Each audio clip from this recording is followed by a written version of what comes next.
Bienvenue au podcast Le Témiscamingue au féminin. L'Équinoxe, le Calax et le Centre de femmes démystifient ensemble le féminisme. Elles discutent des enjeux cruciaux qui touchent les femmes et brisent les tabous en parlant de leur réalité ici, dans notre région. Certains sujets peuvent être sensibles et déstabilisants. N'hésitez pas à demander du soutien. Bonne écoute! Salut! Allô? Ça va bien, vous deux? Ça va bien? Toi? Yes! Je suis vraiment contente d'être avec vous deux. Alors, pour commencer, j'aimerais ça vous dire que c'est notre deuxième podcast. Le premier de nos trois organisations, c'est-à-dire de l'Équinoxe, du Calax et du Centre de femmes, c'était sur le contrôle coercitif en lien avec les 12 jours d'action contre la violence faite aux femmes. Et vous pouvez l'écouter sur notre chaîne YouTube qui s'appelle, attends un petit peu, ça s'appelle le Témiscamingue au féminin. Exactement. Yes! Alors, c'est trois autres de nos collègues qui ont fait ce podcast-là. Je vous invite à aller l'écouter, c'est vraiment bon. C'est vraiment bon. Puis j'ajouterais que les commentaires sont vraiment excellents. Puis que ça permet vraiment d'approfondir la nouvelle lunette de la violence conjugale qui est le contrôle coercitif. C'est vraiment chouette, moi. Oui, parce que là, on vous dit ça de même, le contrôle coercitif, là. Mais là, c'est vraiment clairement expliqué, vulgarisé, avec des beaux exemples. C'est facile à comprendre. Vraiment, vraiment. Vraiment. J'ai adoré écouter mes collègues. Alors, oui, ben vas-y. Ben j'ai envie qu'on se présente. Ben oui, c'est ça, je suis rendue là, yeah! Alors, allez-y les filles, présentez-vous. Je vous laisse. Ben, je suis Émilie Breton, du Calax Témiscamingue. Et je suis Stéphanie Coutu, de la maison d'hébergement L'Équinoxe. Moi, c'est Jacinthe Marcoux. Je travaille au Centre de femmes du Témiscamingue. Alors, nous trois, ensemble, on fait plein d'activités en lien avec des journées nationales qui concernent les femmes. Alors, cette année, pour l'événement, pour le podcast maintenant, c'est en lien avec le 8 mars. Donc, le 8 mars, c'est quoi? C'est la journée de la femme, ça? C'est-tu comme la deuxième fête des mères? Ah! Vous vivez dans le temps, les filles. C'est plus ça maintenant. C'est plus ça. OK, c'est quoi donc? Si je me trompe pas, vous me corrigerez les filles, mais il me semble que maintenant, ça s'appelle la Journée internationale des droits des femmes. Et c'est pour revendiquer cette journée-là, pour revendiquer les droits. C'est plus pour célébrer la femme. Ben, écoute, on a déjà d'autres fêtes pour faire ça. Alors, celle-là, on se la garde pour nos droits. En tout cas, à moins que vous ne soyez pas d'accord, là, on pourrait peut-être faire des modifications, mais moi, je l'aime bien celle-là. Oui, c'est ça. C'est vraiment pour mettre l'accent sur les droits des femmes et de mettre en lumière les inégalités qui existent Tout à encore fait. aujourd'hui entre les hommes et les femmes. Donc, c'est pour ça qu'on appelle ça la Journée internationale des droits des femmes. C'est ça. Donc, on ne voulait plus qu'il y ait de confusion dans cette journée-là. C'est vraiment pour militer pour les femmes à travers la planète. Cette année, en plus, le 8 mars sert de lancement pour la Marche mondiale des femmes, qui sera la 6e édition. Donc, depuis 2020, depuis 2000, si j'ai bien lu, qu'il y a la Marche mondiale. Donc, cette année, elle aura lieu le 18 octobre à Québec. Et sachez que le Témiscamingue sera là. Donc, on vous invite à suivre les événements, les activités qui auront lieu d'ici là pour préparer cette mobilisation-là. Parce qu'en fait, le lancement est la journée du 8 mars. À partir oui, c'est ça. À partir du 8 mars, il y aura plein d'activités partout au Québec pour se rendre jusqu'à la Marche mondiale. On parlait tantôt, en fait, on voulait expliquer c'est quoi les revendications de la Marche mondiale des femmes et celle du 8 mars par le FEMAC. C'est quoi, en fait, la marche mondiale? Oui, c'est vrai, la Marche mondiale. Ben oui, la Marche mondiale. Parce que là, c'est ça, puis on parle aussi de notre thème de cette année qui est encore en lutte pour la journée du 8 mars, parce que nous, les féministes, on est encore en lutte. Ben oui. Je pense que ça fait 150 ans qu'on est en lutte. Peut-être même plus. Peut-être même plus. C'est sûr pas que... comme 2000 ans avant Jésus-Christ. Ça commence. C'est sûr qu'on doit souligner quand même, tu sais, on a quand même beaucoup plus de droits qu'avant. Absolument. Tu sais, on doit quand même souligner qu'il y a de l'évolution au fil des années. Tout à fait. Mais, tu sais, justement, la Journée internationale des droits des femmes, la Marche mondiale des femmes existe encore parce que, même mondialement, tu sais, c'est reconnu que les hommes et les femmes n'ont pas les mêmes droits et les mêmes... c'est pas la même justice pour tous, ni au Québec ici, mais ni nulle part dans le monde. Non, c'est ça, J'ai exactement. envie de rajouter, on parle d'inégalité, mais les féministes luttent aussi pour les inégalités à plusieurs niveaux, que ce soit les inégalités entre le racisme, les inégalités de la pauvreté. En fait, on va en parler dans nos revendications. Oui, tout à fait. C'est pour toutes les inégalités Toutes sociales. les inégalités, Ouais. effectivement. Ouais. C'est ça, Mais le féministe. entre autres, Tout à fait. parce que les femmes sont oppressées, c'est un groupe oppressé. Ouais. Exactement. Puis, tu sais, je ferais du pouce en disant que, tu sais, des fois, c'est pas toujours clair, mais je trouve ça important qu'on spécifie que le féminisme, c'est pas être contre les hommes, c'est pas parce que les femmes On n'est veulent pas en plus lutte que contre les hommes, là. Pas du tout. C'est En ça. fait, ce qu'on revendique, c'est juste l'égalité. Puis, tu sais, on veut pas que les femmes aient plus de droits que les hommes, comme qu'on veut pas que les hommes aient plus de droits des femmes. Tu sais, je trouve que c'est important de mettre la Oui, table, de mettre la exactement. table là-dessus sur ce qu'on veut. C'est vraiment juste l'égalité, pas un meilleur que l'autre, C'est ni ça. un qui a plus de pouvoir que l'autre. C'est vraiment pas ça. Là. C'est vraiment pas ça. Puis ça l'amène vraiment à un... Tu sais, on est comme délicate, hein, quand on aborde ce sujet-là. Hein. On arrive avec nos gants blancs, puis comment on va en parler, puis ça l'amène ça, hein, de parler de nos droits, puis de ces luttes-là. Ça, Ben, on va peut-être mettre moins de gains tantôt, là, parce qu'on s'emballait, là, on en parlait hors ligne tantôt, puis on s'emballait facilement. Alors, en tout cas... Puis le féminisme, c'est aussi un mot qui fait encore peur. Oui. Parce que c'est méconnu, parce que les gens pensent qu'on revendique justement plus de droits pour les femmes. Fait que c'est un mot qui, c'est vrai qu'on est porté à le dire un peu moins fort, puis qu'on est porté à moins l'assumer, en fait, ce mot-là, justement. C'est un mot qui fait peur. Les filles, à go, on dit féministe. 1, 2, 3, go. Féministe! Yes! Merci, ça me fait du bien. Alors, revenons à notre 8 mars. Le 8 mars, cette année, la thématique, Émilie, tu l'as dit, c'est encore en lutte. Et au Québec, on lutte depuis les années 60. En fait, le premier 8 mars qui a été célébré au Québec, c'est en 1960. Et c'est le mouvement de la libération des femmes qui a pris naissance là, à ce moment-là. Le 8 mars 1971, le Front de libération des femmes fait le lancement officiel d'une campagne nationale pour l'avortement libre et gratuit. Hey, on parle, ça fait longtemps, là, 1960. C'est encore 1971. quelque chose qui est remis sur la table, qui est encore discuté. Tu sais. Il y a une marche qui a été organisée à l'époque sur cette thématique-là. Il y a des groupes de femmes, des syndicats, des groupes communautaires qui sont là à ce moment-là, puis qui manifestent annuellement depuis pour toutes sortes de raisons, pour lutter contre les discriminations, autant sociales qu'économiques. Comme on vient de dire, les féministes, c'est ça qu'on fait dans la vie. Mais le 8 mars, c'est une journée pour souligner et célébrer et revendiquer. Célébrer les droits qu'on a acquis et revendiquer ceux qui restent à acquérir encore. Cela dit, la revendication, c'est pas juste menée par les femmes, parce que c'est sûr que pour faire des changements, puis pour améliorer, pour changer le monde, on doit s'unir, les hommes et les femmes, pour le faire. Tu sais, on doit revendiquer ensemble, on doit tout le monde apporter des changements. Ben, je trouve ça important de le spécifier que c'est pas les femmes qui partent en lutte, mettons, mais qu'on le fait tout le monde ensemble pour améliorer les conditions de vie. Pour changer un système social, en fait. C'est ça. Voilà. C'est ça. Le système patriarcal dans lequel la majorité de la planète évolue. Puis on va vous expliquer c'est quoi le patriarcat, parce que c'est pas simple cette histoire-là. On l'entend, ce mot-là, de temps en temps, mais on sait pas trop c'est quoi. Ça fait peur, ça aussi. Ça fait peur, le patriarcat. En tout cas, moi, ça me fait peur, je vous le dis. Puis quand on le dénonce aussi, tu sais, ça fait bouger quelque chose. Oui, ça alimente beaucoup de débats.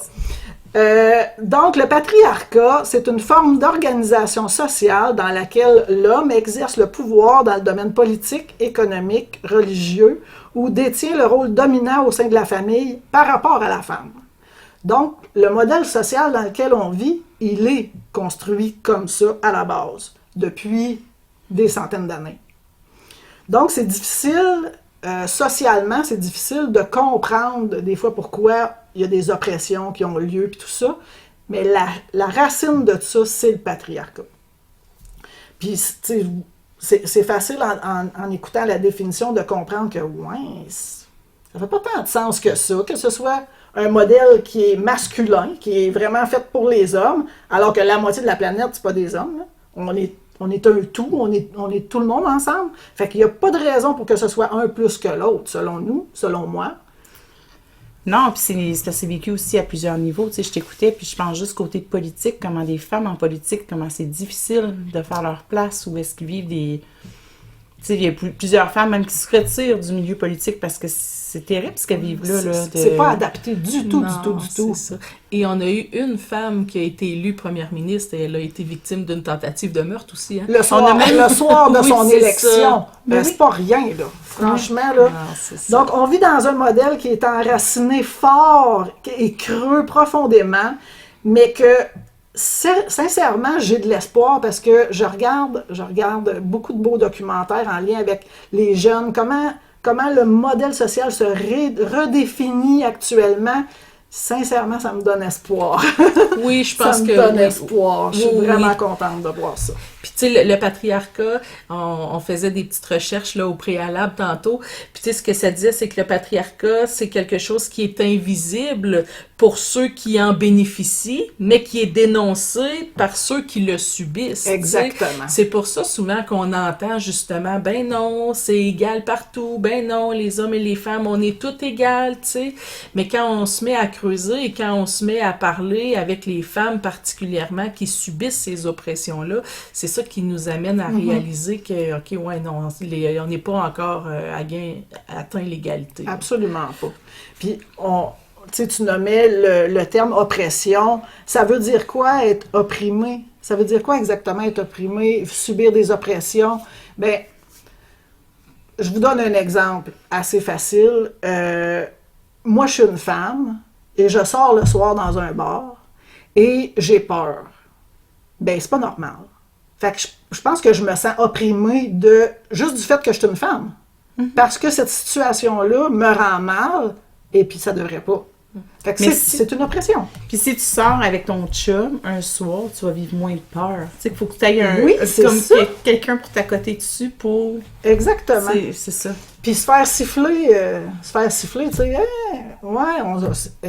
écoutez, on a tous déjà été jeunes et belles, d'avoir 20 ans sur le bord du chemin en petite jupe, puis de se faire siffler. Ben voyons. Je siffle pas les gars, moi sur le bord du chemin, c'est quoi cette affaire-là? Fait que c'est genre, ça c'est vraiment des éléments bénins là, d'oppression, mais on va vous en nommer d'autres au fil de notre entrevue, de notre jasette. De notre discussion. Oui, c'est ça. Donc, pourquoi on marche? On a pris les revendications de la Marche mondiale qui correspondent à celles aussi du 8 mars. Là, c'est vraiment en lien, vu que c'est l'année de la Marche mondiale. Et c'est de ça dont on va vous parler. La première revendication, c'est celle de lutter contre les violences faites aux femmes. C'est quoi ça, les violences faites aux femmes? Puis qu'est-ce qu'on veut exactement? Ben, tu sais, les violences faites aux femmes, ça se présente, à mon avis, sous plusieurs aspects. Tu sais, on parle, entre autres, on parlait là, d'entrée de jeu du contrôle coercitif, tu sais. Oui. La violence conjugale, tu sais, c'est pas normal que, tu sais, on va se le dire qu'encore aujourd'hui, c'est majoritairement des femmes qui vivent de la violence conjugale. Absolument. Encore majoritairement des femmes qui vivent des agressions à caractère sexuel. On dit pas qu'il y a pas d'hommes qui en vivent, non, là. C'est ça. Mais dans la majorité, tu sais, comme les statistiques disent qu'une femme sur 3 environ va être victime de violences conjugales dans sa vie. C'est énorme. C'est énorme. C'est une femme sur 3 va être victime d'agression sexuelle. C'est ça. Mais on nie pas qu'il y a un homme sur 6 qui va vivre une agression sexuelle. Non, on le nie pas. Mais nous, on est là pour les femmes. Alors, ces données-là, elles nous touchent particulièrement. Puis, évidemment, on va les dénoncer, là. Puis où est-ce qu'on voit, tu sais, par le mouvement, on l'a vu par le mouvement #MeToo, tu sais, comment que pour les femmes, pour juste pouvoir gravir les échelons dans une organisation X, que je nommerai pas, où est-ce que là, ça va être par des agressions sexuelles qui vont arriver à le faire. Si tu fais ça, t'as ça. Si tu couches avec moi, tu vas pouvoir upgrader dans ta job. Violent. Sinon, c'est violent. C'est très violent. Vraiment. Puis ça se passe en ce moment, là. On parle pas de 70 ans, là. Non, ça se passe en ce moment. Puis ça se passe plus près qu'on pense. Là, exactement. C'est long, oui. Ouais, tout à fait. Puis tu sais, on en parle régulièrement. Puis tu sais, on se dit, est-ce qu'on connaît, nous, beaucoup de femmes qui ont jamais vécu une agression à caractère sexuel sous toutes ses formes, là, peu importe le type d'agression. Que ce soit une parole, un regard, Oui, ou un geste, ou encore pire, l'ultime violence. Tout ensemble, on a toute une histoire, quelque chose. On a toute une histoire. Mm-hmm. On connaît tout quelqu'un. On a toute une histoire. C'est fou. Fait que c'est pour ça qu'il faut dénoncer les situations. C'est pour ça qu'on marche. C'est pour ça qu'on est encore en lutte, d'ailleurs. Puis, tu sais, ça c'est notre vécu de femme, nous, ici, au Québec. Ouais. Mais, tu sais, dans le cadre de la Marche mondiale des femmes, c'est mondial que les femmes vont se rassembler parce que, tu sais, les femmes vivent des choses ici, mais mondialement, les femmes vivent énormément de violence aussi. Tout à fait. Juste parce qu'elles sont des femmes. Juste parce qu'elles sont des femmes. D'être obligé de se marier, que les parents décident avec qui tu vas te marier, puis que tu n'as pas le droit de te divorcer, peu importe ce qui se passe. Mon Dieu, ça fait longtemps qu'on ne vit plus ça, nous autres. Mais non, puis qu'un homme de 30 quelques années puisse marier un enfant de 11 ans. On vit pas ça ici au Québec. Exactement. Mais il y a des pays où c'est encore ça. Et c'est toutes ces violences-là qu'on dénonce à travers notre mouvement de marche mondiale. Mm-hmm. Puis tu parlais de féminicide, tu sais, en fait... les féminicides, tu sais... C'est quoi ça, au juste? Féminicide, dans le fond, c'est une femme qui est tuée sous le prétexte de parce qu'elle était une femme. Donc, on parle de meurtre en contexte de violence conjugale, par exemple. Okay. On parle de tout ce qui est, entre autres, une femme qui est tuée dans le cadre d'un trafic humain. Mettons, parce que c'est les femmes majoritairement qui vont être victimes de trafic humain. Tout ce qui est les crimes d'honneur, on en parlait tantôt justement aussi. Les crimes de la Polytechnique, en fait, c'était ça aussi. Oui, c'était ça aussi, exactement. Exactement, parce que c'est ça. Fait que la définition d'un féminicide, c'est être tuée parce qu'elle était une femme. Exactement. OK, on comprend mieux. Merci de ton explication. C'est pas comme un génocide, là. Non. Non, c'est pas du tout la même affaire. Okay. Une autre revendication de la Marche mondiale des femmes pour 2025, c'est l'égalité économique ou la lutte à la pauvreté, en tout cas. C'est comme une grosse affaire, quand on voit des affaires qui passent comme juste le haussement du logement, tu sais, qui est à 5,8% cette année. C'est comme quelque chose de gros, là. Oui, c'est ça. Quand on pense que c'est les femmes qui sont... on a des chiffres assez criants là-dessus qui disent que la majorité des personnes pauvres au Québec, en tout cas, ou même dans le monde, c'est les femmes. Les femmes sont beaucoup plus pauvres que les hommes de façon générale. Puis, tu sais, je suis sûre que vous pouvez me donner on parle du logement, on parle aussi du genre de travail que les femmes font qui n'est pas rémunéré à leur juste valeur. Mais on en parlait tantôt, tu sais, juste une femme qui va faire un bac va avoir un salaire, tu sais, va investir beaucoup d'argent, de temps, le même d'énergie. montant que n'importe qui. Oui. Puis au sortir de l'école, avec un salaire plus bas que la personne que...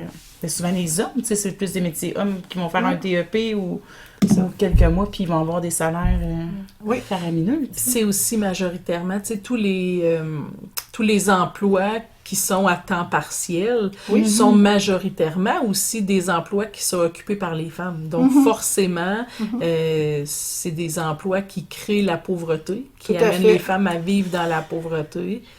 Là, tu parles d'emploi, attends, tu me décolles. Vas-y, tu me parles d'emploi à temps partiel, mais même les femmes, on va être comme, ah oui, ça va faire mon affaire d'aller dans un emploi à temps partiel parce que j'ai la charge mentale de la maison, fait que ça fait mon affaire, puis mais c'est la femme qui s'appauvrit, qui va repartir, tu sais, d'un pas en arrière, tu sais, s'il y a une séparation, si j'ai peu importe les événements de la vie. S'il y a quelqu'un qui est malade, si elle est malade, ça va devenir problématique parce que quand tu es à temps partiel, tu n'as pas d'avantages sociaux autant que quand tu es à temps plein. Fait que ça crée des situations, le fait d'être à temps partiel. Ça crée des situations, le fait de pas avoir un salaire adéquat pour payer ton logement, ton chauffage, ton téléphone, tu sais, les trucs de base, là. Tu sais, je t'entends parler d'avantages, puis j'aimais ça l'autre jour quand on parlait, tu sais, puis dans nos revendications, même de revendiquer pour que les hommes aient le droit à des congés. Des congés familiaux. Paternité, mais parentaux. Tu sais, qu'il y ait accès à des congés maladie, une banque de congés maladie. Oui, souvent les femmes, puis je pense que c'est là que tu veux m'amener, souvent les femmes, on a des emplois dans des domaines de prendre soin au niveau de l'éducation, au niveau de la santé. On a des emplois dans ces domaines-là et ils concilient mieux le travail et la famille. On a des congés payés pour prendre soin des enfants. En tout cas, il y en a qui l'ont. Dans les conventions de travail, puis tout ça, il y a des congés. Nos chums, disons ça comme ça, nos chums, les gars avec qui on habite, qui travaillent dans des usines ou dans des mines, ils n'en ont pas, ou à peu près pas de congés comme ça. Alors, quand c'est le temps de prendre un congé maladie, ben là, c'est qui le prend? Ben c'est la blonde, c'est la femme, c'est la maman, parce que le papa, lui, à l'usine, ben il n'y en a pas de congé comme ça. Fait que ça, c'est une sensibilité qu'on pourrait faire aussi pour que... C'est là dans l'égalité. Exactement. Exactement. OK, autant qu'on a gagné, par exemple, je pense aux congés parentaux, on a quand même fait des avancées où l'homme a accès maintenant au congé maternité, en fait, paternité, c'est ça, oui. Puis parentaux ouais. aussi, ouais, c'est ça. Il y a un pays, écoutez, je me souviens plus si c'est la Norvège, la Suède, mais tu sais, les beaux pays nordiques qu'on aime donc bien parce que socialement, ils sont... parce qu'ils payent les produits menstruels pour les femmes. Ils payent les produits menstruels. Et il y a un des pays qui a obligé les papas à prendre le congé de paternité à la naissance de leur enfant. C'est-à-dire que je pense qu'il y avait exactement le même nombre de mois de congé que la maman, et s'ils les prennent pas, ils les perdent. Ils ne sont pas transférables à la maman comme nous. T'sais, nous, c'est transférable. On pourrait dire, ben là, il est père. Mais non, les papas, ils se sont mis à aimer ce moment-là et à revendiquer le droit d'être avec leur enfant. Et la présidente ou la première ministre, je ne sais pas comment on l'appelle de ce pays-là, parce que c'était vraiment dans un documentaire là, vraiment intéressant, elle disait qu'après une quinzaine d'années de ce modèle-là, les hommes ne voulaient plus revenir en arrière. Jamais les papas seraient revenus en arrière sur ce modèle-là, alors qu'au début, ils chiolaient un peu, ils disaient « Ouais, mais là, on va le perdre si on le prend pas. » Il y avait de la résistance. Il y avait un peu de résistance. Et maintenant, c'est plus ça du tout. Fait que le lien, il est autant créé avec les mamans qu'avec les papas. Fait que c'est ce genre d'égalité-là qu'on veut, nous. Ben, je trouve que c'est vraiment un bel exemple d'évolution vers l'égalité. Tout à fait. C'est tout à leur honneur, là. Tout à fait. Alors... Let's go, on revendique les congés de paternité. Tu parlais tantôt, Émilie, des produits menstruels. Oui. Tu sais, je lisais dernièrement un article qui disait que pour une femme, ça coûte entre 1800 et 2000 $ de plus par année juste parce qu'elle est une femme. Exactement. Fait que, tu sais, les produits menstruels, mais aussi les certains rendez-vous. Puis là, je parle pas de tout ce qui est les extras, là, mais tu sais, un rendez-vous, par exemple, chez la coiffeuse, chez certaines coiffeuses, une coupe de gars, une coupe de filles, sensiblement. Puis là, je veux pas toutes mettre les coiffeuses dans le même bateau. Coupe courte, coupe longue. Je veux juste pas donner de genre. Ouais, mais tu sais, puis je veux pas mettre tout le monde dans le même bateau. Mais il disait que, tu sais, mettons, à tout comparer, là, sans les extras, ça coûte entre 1800 et 2000 $ de plus par année, juste parce que t'es une fille. Exactement. Quand même, hein? Ah oui, ça coûte cher être menstrué, entre autres. Puis, on parle pas des médicaments, là. Parce que là, la contraception aussi. Puis, tu sais, je sais pas vous autres, là, mais moi, j'avais mal au ventre quand j'étais menstruée. Fait que je prenais des Midol, des Gravol, des fois, je filais pas. Des journées de congé aussi. Hey, ça finit qu'on est hypothéqué par rapport à l'égalité, par rapport à notre argent, par rapport à... Puis que ça fait partie du cycle de la femme, en fait. Ça fait partie de la nature. Tu peux arrêter d'être menstruée quand ça te tente, toi? C'est ça. Puis je peux pas. Puis mon cycle va se vivre. Tu sais, ben, je peux prendre une pilule en continu, par exemple. Ah oui, c'est vrai. Ben oui, tu pourrais scraper tes hormones, mais... Ça, c'est un autre sujet. C'est un autre sujet. Ça me coûterait de l'argent. Ça pourrait scraper. Mais j'ai envie de faire une parenthèse là-dessus, mais il y a quand même une pétition qui est au national présentement sur ça pour la gratuité des la contraception. Tout à fait. C'est une façon d'être solidaire entre femmes puis d'aller signer cette pétition-là. Puis tu sais, on va se demander un petit peu plus tard dans qu'est-ce qu'on peut faire pour faire changer les choses, qu'est-ce qu'on peut faire pour améliorer. C'est sûr que tu sais, on n'a pas nécessairement, ben tu sais, de grands pouvoirs, mais les petits pouvoirs qu'on a. Par exemple, aller signer une pétition, ben un nom de plus un nom de plus de quelqu'un d'autre, plus un nom de plus de quelqu'un d'autre. C'est tout ça mis ensemble qui fait vraiment une différence. Exactement. Puis c'est vrai que ça a fait la différence. Ouais. Parce que là, une pétition arrive, puis 3 semaines plus tard, il y a un communiqué de presse. 3 semaines plus tard, il y a un 8 mars. 3 semaines plus tard. Fait que ça finit que tous ces événements-là, ensemble, mettent la pression pour que ça change. Fait que je pense que... Puis on va y revenir tantôt, on a des petites solutions aussi, là. Mais oui, il y a une petite parenthèse sur ça, là, sur la contraception, la gratuité. Il y a moyen de faire quelque chose. On parle aussi, dans les revendications de la Marche mondiale, de l'accès aux ressources pour toutes. L'accès aux ressources pour toutes. Et oui, on a un système d'éducation qui est gratuit. Puis oui, on a un système de santé qui est gratuit. Dans quel état il est, les filles, notre système de santé puis notre système d'éducation? Bien, c'est ça. En fait, ce qu'on prône, c'est vraiment l'accessibilité à tout le monde de la même façon. Exact. Que tu sois à faible revenu ou que tu sois très bien nanti, tu devrais avoir droit à la même éducation, à la même façon d'être éduqué. Tu devrais avoir droit aux mêmes soins. C'est ça qu'on revendique. Exactement. Parce qu'on le voit depuis plusieurs années, notre système de santé, notre système d'éducation, il n'y a pas la vie facile. Il n'y a vraiment pas la vie facile. Alors, je vois du monde que toute leur vie, ils ont prôné pour le public, ils sont allés dans le réseau public, ils ont vraiment revendiqué pour des services publics, et là, ils sont malades, ils n'ont plus de médecin de famille, 2 ans en liste d'attente, ben ils vont au privé. Puis ça les casse, ça les brise de devoir faire ça. Puis encore là, il faut que tu aies les moyens de faire ça. Exactement. Parce que si tu es à faible revenu ou si tu es sans revenu ou si peu importe le contexte, puis que tu n'as pas les moyens de payer parce que c'est quand même extrêmement dispendieux. C'est très cher. Aller pour recevoir des soins dans le fond au privé. Fait que si tu n'as pas les moyens, ben, tu sais, toi, tu restes sur la liste d'attente, justement, pendant 1 an, 2 ans, 3 ans. Tes problèmes de santé s'accentuent. Ton stress s'accentue. Ça accentue encore plus tes problèmes de santé. Avec plus d'impact, avec plus de conséquences, parce que ça prend plus de temps pour avoir des soins.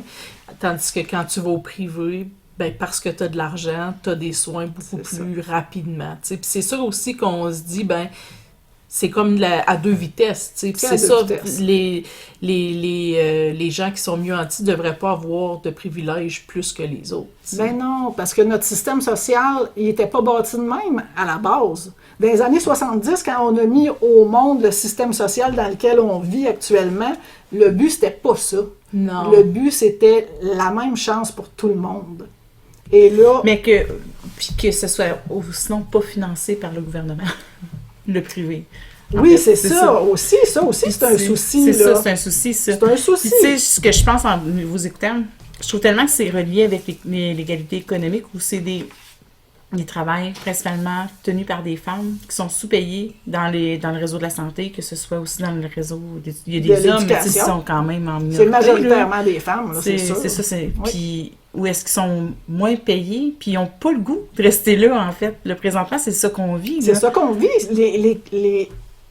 les conditions de travail, c'est n'importe quoi. C'est des femmes qui ont fait des bachelières, qui ont fait Exactement. des années d'études, puis ils n'ont même pas le goût de rester dans leur métier parce que les conditions sont... Non, c'est ça. Les conditions sont exécrables. Exactement. Faire les infirmières qui sont obligées de faire du surtemps parce qu'il n'y a pas de personnel. Les infirmières, à un moment donné, il y en a qui se sont en allées dans le privé, justement, parce que les conditions de travail étaient bien meilleures, puis je les comprends, Mais ça fait que ça ralentit. Exactement. Ça ralentit notre Ouais, accès c'est aux ça. soins. L'accès aux soins, tu sais, qu'on dit à 2 vitesses, mais l'accès à l'éducation, même chose, tu sais, Oui. quand que t'es bien nanti puis quand tu as de l'argent, tu peux aller à l'école privée où tu vas avoir plus d'activités, tu vas avoir plus de ressources, tu vas avoir plus d'aide, tu vas avoir beaucoup plus que dans le système public, tu sais. Absolument. Fait que ça aussi Absolument. est rendu à 2 vitesses. là. Tout à fait, tout à fait. Les classes sont nombreuses dans le système public. Les jeunes, ils ont des difficultés de concentration, des problèmes de comportement ou des difficultés d'apprentissage. Il n'y a pas les ressources pour soutenir le professeur puis les élèves là-dedans. Ils se retrouvent laissés à eux-mêmes. On veut pas ça.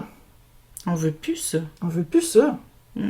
Fait que c'est pour ça qu'on marche. C'est Et- pour ça qu'on va marcher. C'est ça, c'est pour ça qu'on marche et c'est pour ça que nous allons marcher Exactement. au mois d'octobre C'est pour prochain. ça qu'on vous invite à marcher avec nous. On parle aussi, une autre revendication, c'est la justice climatique. Là, c'est important de dire que nous, là, les 3 groupes de femmes ensemble, là, on est bien meilleurs, on a plus de données, plus d'informations sur l'égalité entre les hommes et les femmes au niveau des ressources financières, pour dénoncer les violences faites aux femmes, évidemment.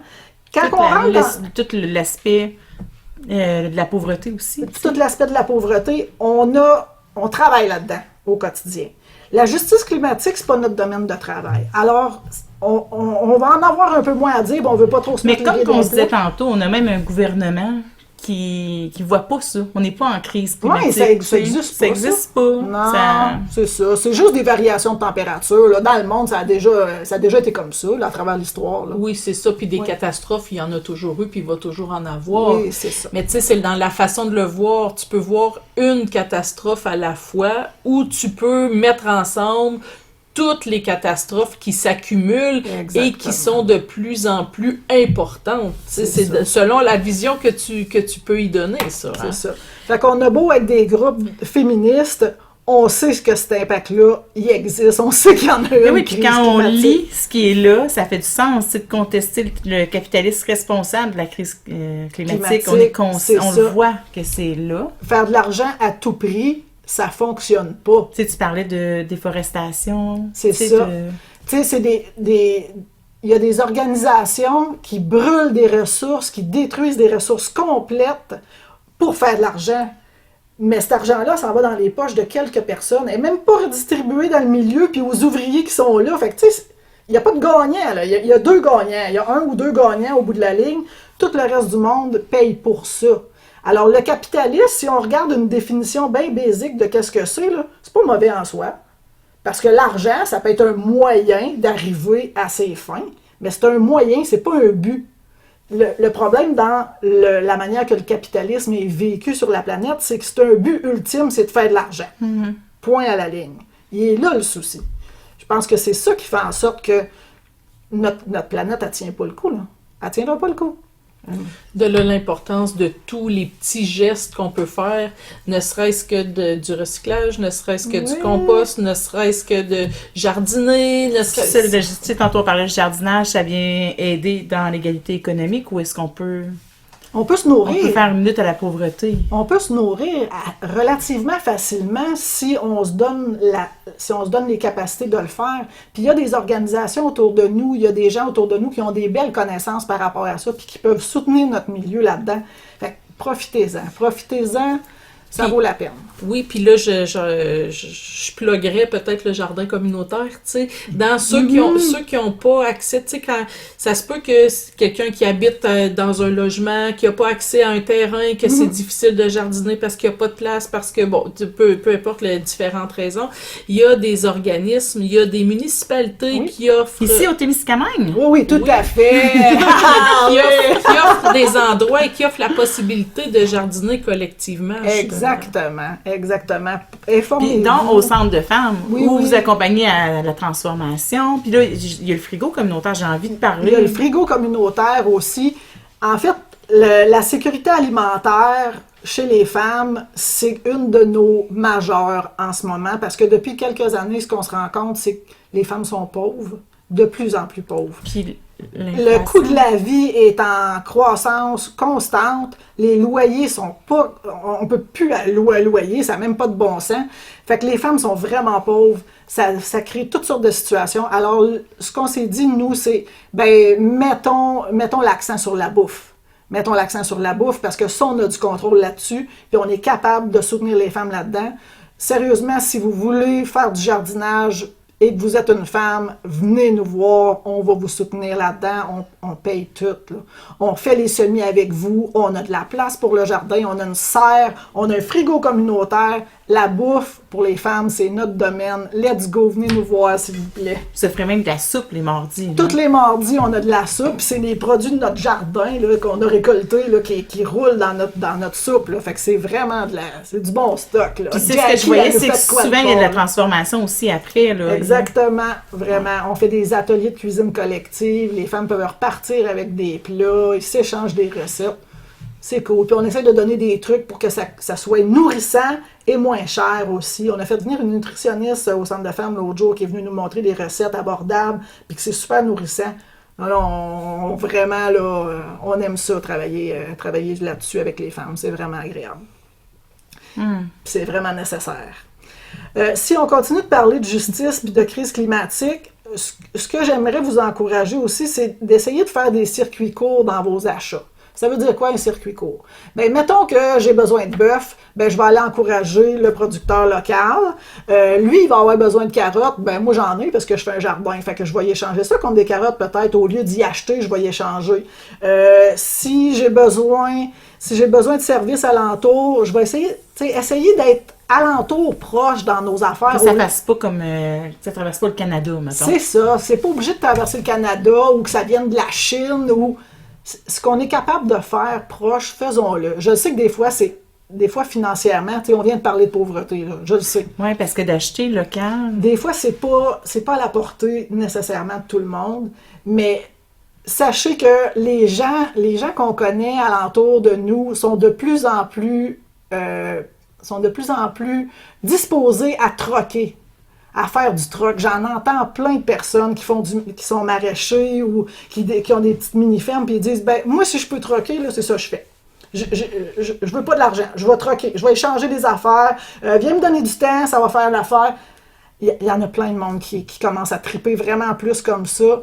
Regardez qu'est-ce qui se passe autour de vous, puis essayez que ça se passe le plus localement possible. Ça, au niveau de la justice climatique, de la crise climatique, je pense que c'est la meilleure affaire qu'on peut faire. C'est des petits gestes qui peuvent faire une différence. Tout à fait. Tu sais, ça me fait penser aux friperies. Tu sais, Les dans friperies, ce que tu me dis là, ça m'amène là, tu sais, de récupérer, en fait. Vraiment. Jean 23, là, site, là, c'est populaire à mort, là. On est tout rendu qu'on magasine là. Fait que, let's go!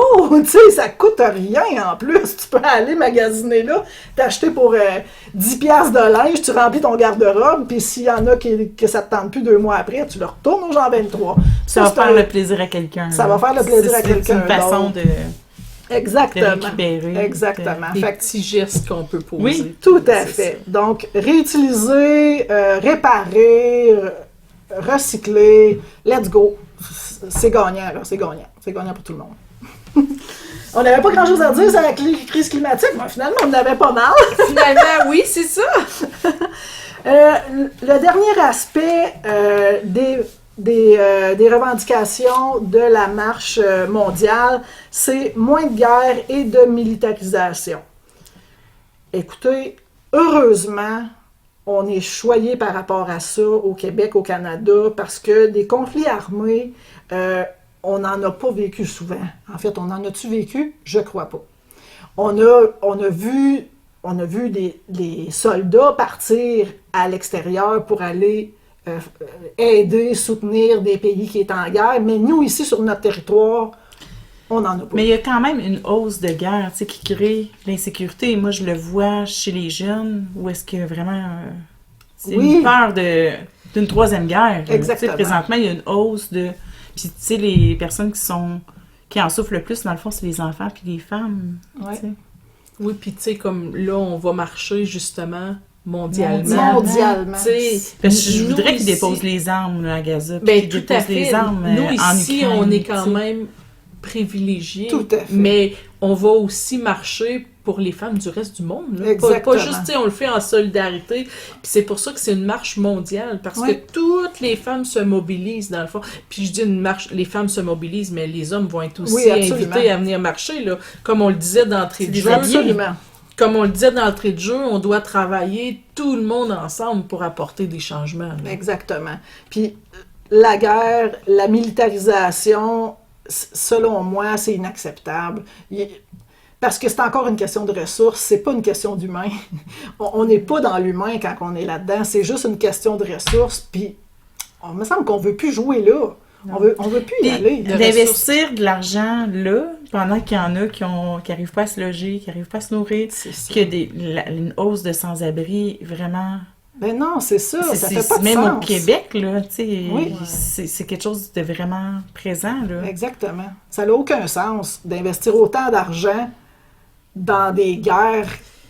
Puis on peut-tu juste se mettre tout le monde ensemble, comme, puis s'entraider au lieu de, Ouais. au lieu de se battre puis de faire la guerre pour c'est le pouvoir, hein? C'est le pouvoir. C'est ça, on peut-tu C'est juste le comme pouvoir. arrêter les uns les autres d'avoir des pouvoirs puis juste comme partager ça. Exactement, exactement. Il me semble que ça serait si beau, hein? Pour le bien commun de Ouais, tout c'est le monde, ça, en fait. mon doux, hein? Puis, ouais. Mais c'est ça, c'est tout pour ces raisons-là qu'on vous invite à participer aux activités qui vont commencer à partir d'aujourd'hui et jusqu'au 18 octobre prochain. On vous 17 invite... octobre. Le Euh, 17 octobre. Non, c'est le 18. Ah, excuse. Ouais, c'est le 18. Le 17, c'est la journée... mon Dieu, contre les... C'est-tu la journée de lutte à la pauvreté? Mais il me semble que j'ai vu passer, oui, que c'est... ouais. Mais on s'est vraiment, j'ai vu 2 fois cette date-là ailleurs. Justement, tu dis le 17. Je vous rassure, c'est le 18. OK. C'est vraiment le lendemain de la journée d'élimination de la pauvreté. C'est ça, le 17. C'est le lendemain. Donc, c'est le 18 octobre à Québec. Au Témis, on va organiser un autobus, là. On Puis- est là-dedans, là. Oui, puis on se prépare, là, à aller marcher, là. On se prépare. On se prépare, on fait une bannière, là. On fait une bannière, on va faire d'autres activités dans le courant du printemps, du début de l'automne. Fait qu'on va vous tenir au courant. On a chacun des pages Facebook, des sites web. Allez voir, là, ça va circuler là-dessus. Là. C'est sûr. On invite les gens à s'investir là-dedans puis à participer à la marche mondiale. La dernière marche mondiale, il y avait quoi? C'est-tu 20 000 personnes? C'est capoté, là. C'est Quand même, dans ça qu'on s'embarque, là. C'est vraiment beau. C'est un C'est grand vrai. moment de sororité, puis de... C'est un mouvement mondial qui est vraiment puissant. Alors, si vous avez le goût de vous investir dans quelque chose, c'est le moment. C'est vraiment le bon moment. Alors, pour finir, j'aimerais ça conclure avec une petite synthèse de pourquoi on marche.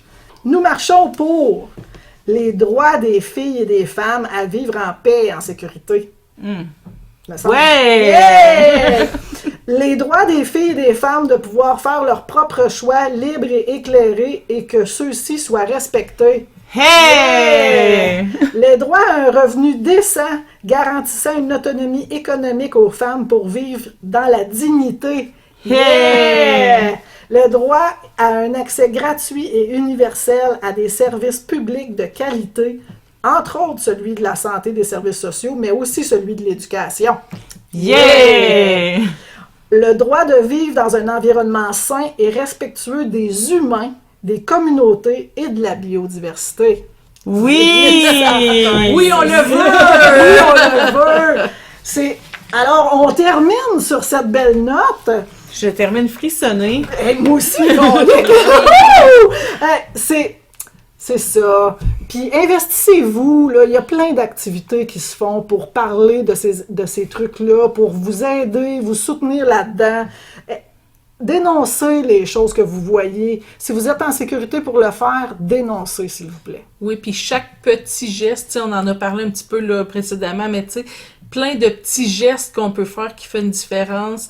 S'informer, dénoncer, participer à des manifestations, signer des pétitions. Oui. Tu sais, il y a plein de petits gestes comme ça qui nous donnent aussi le sentiment de contribuer au changement, puis ça fait qu'on reste pas nécessairement dans l'impuissance de « ben qu'est-ce que tu veux que je fasse, moi, pour changer ça? » tu sais. Ben, ensemble, tu sais. C'est ça, c'est chaque petit geste individuel qui amène les changements sociaux, c'est ça, exactement. Ça. Alors, sur ce, mesdames, je vous remercie de vous être emballées avec moi. C'est vrai, c'était vraiment agréable. C'est un gros sujet, mais je pense qu'on a été vraiment bonnes. Puis on se revoit, en fait, pour notre prochain podcast qui va être au mois de septembre, le 3e vendredi de septembre, pour la JACV, qui est la Journée d'action contre les violences sexuelles faites aux femmes et aux filles. Voilà, ce sera notre tournée. On aura fait notre tournée annuelle de nos 3 événements. Exactement. Merci beaucoup de nous avoir écoutés. Merci Jacinthe. Oui, au revoir. Merci. Bye. Le Témiscamingue au féminin vous remercie d'avoir été à l'écoute. Suivez-nous sur nos pages Facebook pour connaître nos activités et surtout ne pas manquer notre prochain épisode. Vous pouvez vous rallier à la cause en devenant membre de nos organismes et en partageant et en commentant le podcast. Interpellez-nous si vous avez des questions ou souhaitez vous impliquer pour faire une différence.